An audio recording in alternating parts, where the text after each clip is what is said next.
loaded the magazine, chambered the round, and took aim. The watermelon was quickly blown apart, and Jack decided to use this gun to assassinate an important figure. 10 hours in advance, Jack arrived at the location where the target would appear.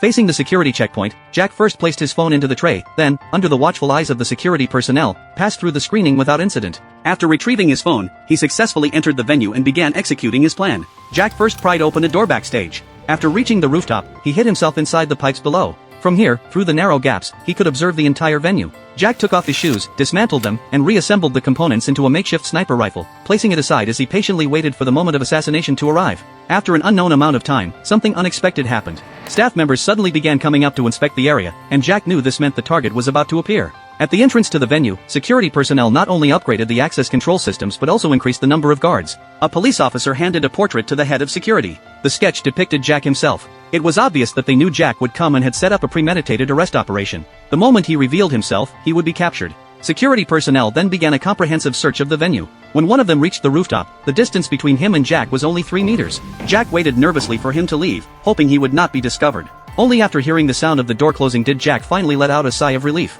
However, remaining hidden in such a confined space for an extended period caused his body to stiffen. Helplessly, Jack could only keep himself flexible by slowly shifting and swaying his body. 5 hours later, the number of attendees in the venue gradually increased, and the press conference was about to begin. Jack climbed out of the pipes and began carrying out the assassination. However, the target was extremely cautious and had placed a large bulletproof glass panel in front of himself.